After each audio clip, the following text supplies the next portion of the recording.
नमस्कार, मी दुर्गाज किचनमध्ये आज पुन्हा एकदा आपल्या सगळ्यांचं खूप खूप मनापासून स्वागत. बघा, आज आपण बनवतोय चितळेचे गुलाबजामुन. बघा, इन्स्टंट पॅकेट आणले मी, पण चितळेचंच वापरायचं म्हणजे ते चांगलं होतं, एकदम बेस्ट होतं. बघा, त्यासाठी मी अर्धी वाटीच्या थोडं वरती पाणी घेतलं. मला लागल तसं पाणी मी घेणार आहे. 200 ग्रॅमचं पॅकेट आपण घेतलेलं आहे चितळेचं, आणि 4 वाट्या साखर घेतलेली आहे आणि 4 वाटी पाणी आपण घेतलेलं आहे. त्याच्यावर दिलेलं असतं प्रमाण. एखादी वाटी साखर तुम्ही कमी घेऊ शकता, काही हरकत नाही, पण जेवढं साखर घेईल तेवढंच पाणी घ्यायचं आहे. आणि थोडा पाक साखर मेल्ट झाली आणि थोडासा पुढं न्यायचा आहे पाक. अगदी खूप पक्का असा करायचा नाही आपल्याला.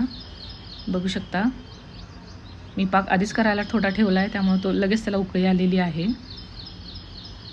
बघू शकता, छान पाक तयार करून घ्यायचा आहे आपल्याला. बघा, पाक तयार झाला होतोय तोपर्यंत आपण पीठ मळायला घेऊया.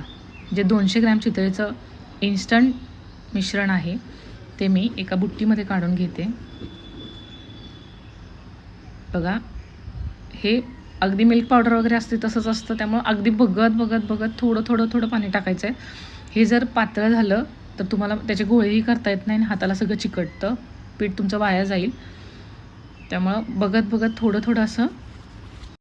बघू शकता, पाक आपला तयार होतोय, पीठ मळून झालेलं आहे. बघा, गॅस बंद करून घेऊ आपण. त्याच्यामध्ये केशर आणि वेलची पूड वगैरे टाकून घेऊया. बघा, ह्या मिश्रणाचे बारीक मीडियम आकाराचे असे गोल गोळे करू शकता. मी उभे केलेले आहेत.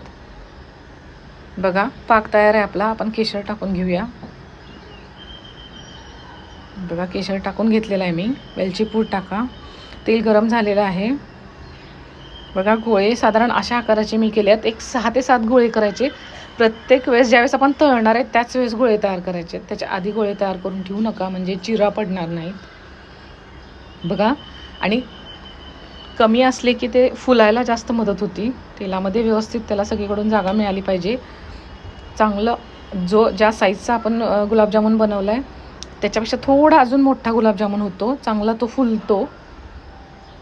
बघा, एकदम बारीक गॅसवर छान मंद आचेवर गोल्डन ब्राऊन असे आपल्याला तळून घ्यायचे आहेत.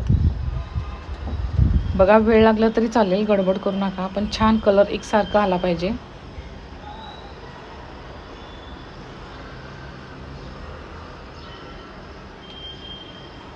बघा, मी मुद्दाम पूर्ण व्हिडिओ दाखवले तळलेला, कारण का गडबड करून मोठ्या गॅसवर तळलं तर ते पूर्ण काळे होतात. एका मिनटात ते पुढं जातात, पण ते आतून शिजले जात नाहीत.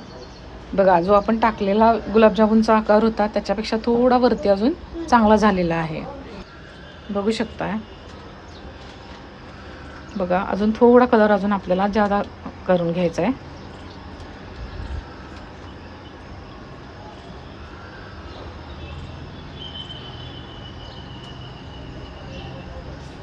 बघा, कलर बदलत आलेला आहे. वेळ लागतोय, पण कलर छान असा आलेला आहे. बघू शकता किती छान कलर आला आहे.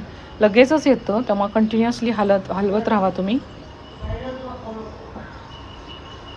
कंटिन्युअसली हलवत राहा. बघा, या आकाराचे आपल्याला ह्या कलरचे आपल्याला गुलाबजामुन काढून घ्यायचे आहेत आणि पाकामध्ये टाकून घ्यायचे आहेत. बघा, अशा प्रकारचे आपण तयार करून घेऊया. असे एक मी आता दुसरा घाणा तयार गोळे करून घेतलेले आहेत. दुसरा तेलामध्ये मी टाकून घेते.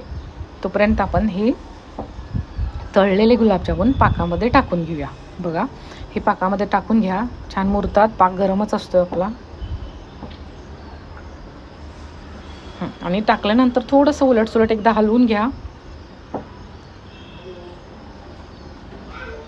तोपर्यंत दुसरा घाणा आपण तळायला टाकलेला आहे. दुसरा घाणा आपण तोपर्यंत तळायला टाकलेला आहे. छान एकसारखे भाजून घ्या.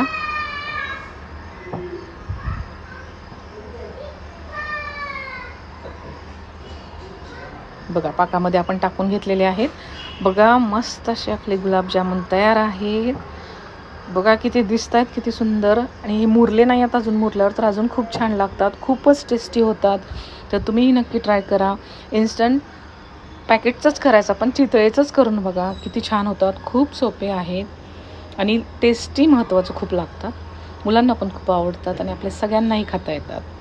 तर नक्की ट्राय करा. आणि जर मी केलेले गुलाबजाम तुम्हाला आवडले असतील तर लाईक करा, माझ्या पेजला सबस्क्राईब करा. थँक्यू.